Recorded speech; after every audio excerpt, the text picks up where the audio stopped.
నమస్తే అండి. నేను ఇక్కడ పానీపూరి ప్రిపరేషన్ చేసుకున్నాను ఇంట్లో.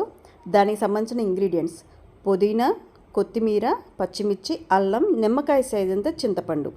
ఇక్కడ పుదీనాని, కొత్తిమీరని ఫ్రెష్ కట్టలే తీసుకోండి. చిన్నదైతే పుదీనా ఒక కొట్ట సరిపోతుంది, పెద్దదైతే హాఫే తీసుకోండి.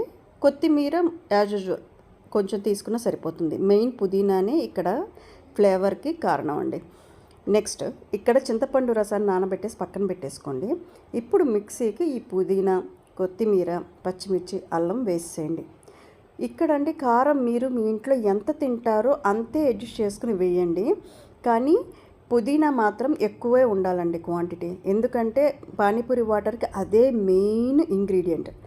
కొత్తిమీర వేస్తే ఫ్లేవర్ బాగుంటుందని వేస్తున్నాను. ఇప్పుడు గ్రైండ్ చేసుకునే ముందు సాల్ట్ కూడా ఎంత సరిపోతుందో అంతా చూసుకుని వేసేయండి, ఎందుకంటే మనకి 1 లీటర్ వాటర్ ఇంకా చింతపండు రసం కూడా పడుతుంది. దానికి తగ్గట్టుగా కొలత మీరు అడ్జస్ట్ చేసుకుని వేసుకోండి.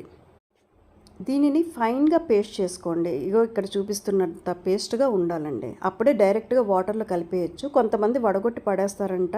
ఇది చాలా హెల్దీ అండి, దయచేసి పడేయకండి. ఫైన్గా పేస్ట్ చేస్తే డైరెక్ట్గా వాటర్లోకి తీసుకోవచ్చు. నాకు ఇక్కడ 1 లీటర్ వాటర్ పట్టిందండి. చూసారు కదా, ఇలాగా ఒక బౌల్లోకి ట్రాన్స్ఫర్ చేసుకుని, పెద్ద బౌలే తీసుకోండి, మనకి ఫ్రీగా కలపడానికి ఉంటుంది. నాకు 1 లీటర్ వాటర్ ఈజీగా పట్టిందండి ఈ పేస్ట్కి. నెక్స్ట్ దీనికి చింతపండు రసం కూడా ఈ టైంలోనే యాడ్ చేసేయండి. ఆ కలర్ చూసారా ఎంత బాగుందో.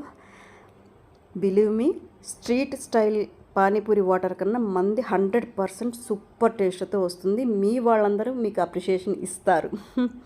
You are the top in the panipuri water. Main ingredient లాస్ట్లో చెప్తున్నాను, ఇది బ్లాక్ సాల్ట్ అండి. అందరికీ తెలిసే ఉంటుంది. నాది చిన్న స్పూన్ కాబట్టి 2 స్పూన్స్ తీసుకున్నాను, పెద్దదైతే 1 స్పూన్ తీసుకుని మిక్స్ చేసేయండి. అంతే panipuri water ready, home style panipuri water. So ఈ పార్ట్లో అన్నీ చెప్పడానికి అవ్వలేదండి, షార్ట్స్ కదా. నేను మరో వీడియోలో మిగతా అంతా ఎక్స్ప్లెయిన్ చేస్తాను. మళ్ళీ కలుద్దాం.